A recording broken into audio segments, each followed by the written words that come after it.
Now, Rohit, we begin with the big story coming from India. It's an action-packed day, to say the least. Well, yes, Indian Foreign Minister S. Jaishankar will be holding key bilateral talks with Russian and Chinese counterparts in Goa later today. Now, these bilaterals, come ahead of the meeting of the foreign ministers of the SCO grouping that's scheduled for tomorrow. This is the second time that both the Chinese and Russian ministers are in India this year. Yes, crucial bilaterals slated for later today. Sergei Lavrov's visit is the third high-level visit from Russia in the last 3 weeks. Remember, Russian Deputy Prime Minister Denis Manturoy and Russian Defense Minister Sergei Shoigu visited New Delhi recently. India has long-standing ties with Russia and has so far not condemned the Russian invasion of Ukraine. However, last year, Prime Minister Modi told Putin that this is not a time for war. Ties between India and China have seen a steep fall since the 2020 clash in Ladakh's Galwan Valley. Wang Yi, now China's top diplomat, visited New Delhi last year and met Indian counterpart S. Jaishankar. And in March, China's new foreign minister, Qin Gang, attended the G20 meeting in New Delhi. Meanwhile, Pakistan's foreign minister will also attend the SCO meeting in Goa tomorrow. Bilawal Bhutto Zardari is the first Pakistani foreign minister to visit India since 2011. The Shanghai Cooperation Organization is an intergovernmental organization founded in Shanghai on the 15th of June 2001. The theme of India's 2023 chairmanship is Secure SCO. India attaches special importance to SCO in promoting multilateral political, security, economic and people-to-people interactions in the region. SCO pursues its policy based on the principles of sovereignty and territorial integrity of nations and non-interference in internal affairs. 介绍一下中方派往菲律宾3支医疗救援力量在划设东海防空识别区呢的目的。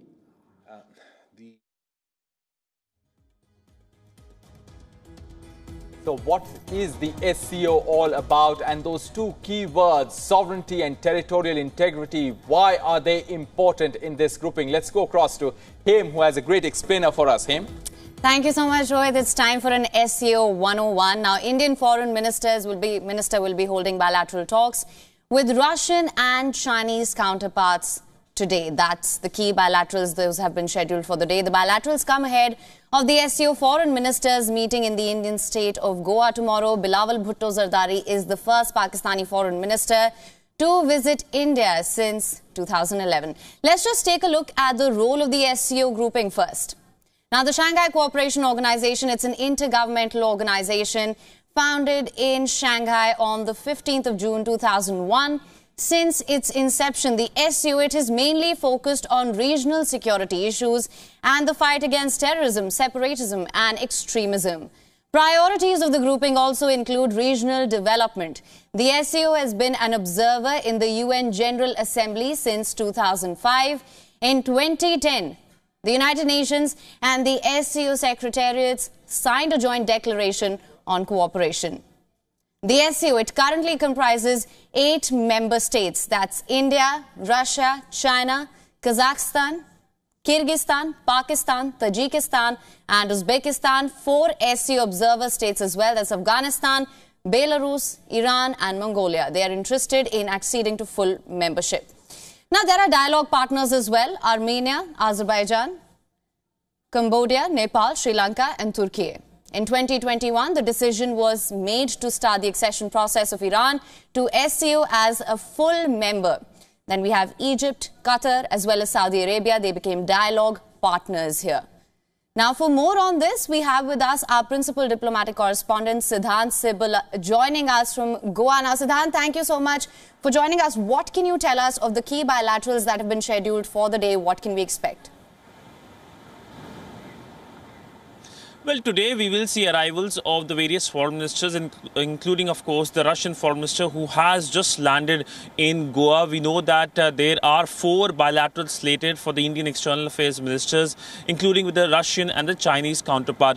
When we talk about the Chinese bilateral, which the Indian External Affairs minister will be having, we know that relationship between the two countries have seen a steep fall since the Galwan incident of 2020, and since then we have seen, while the Chinese side has been claiming the situation is stable at the border, the Indian side has been reminding publicly and of course privately as well that relationship remains abnormal, and as long as China continues to violate the pacts at the border, continues to amass troops at the border, situation will remain like that. And we do not expect a breakthrough during this bilateral here in Goa. In fact, last week we saw the Indian and the Chinese defense ministers meeting in Delhi, and the divergence in the position were known, given the fact that how the statements were issued, and statement basically gave a picture which was different to what the other side was saying. Now,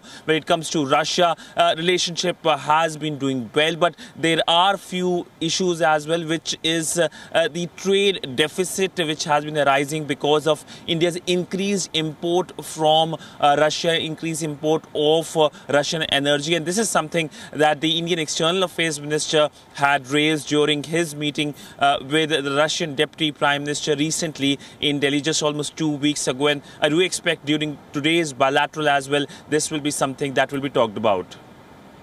Siddhant, good morning. Those serene waters behind you is a perfect backdrop for hectic diplomatic negotiations that are expected today when those bilaterals happen. You know, I want to ask you about Bilawal Bhutto Zardari, who is visiting India after many years. Pakistani foreign minister is visiting India. Now, take us through the optics of that and the significance of that visit, both for India and Pakistan.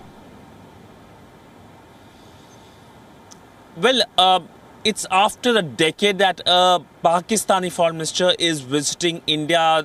Almost like 2011, we saw Hina Rabbani Khan, the then foreign minister of Pakistan, visiting Delhi.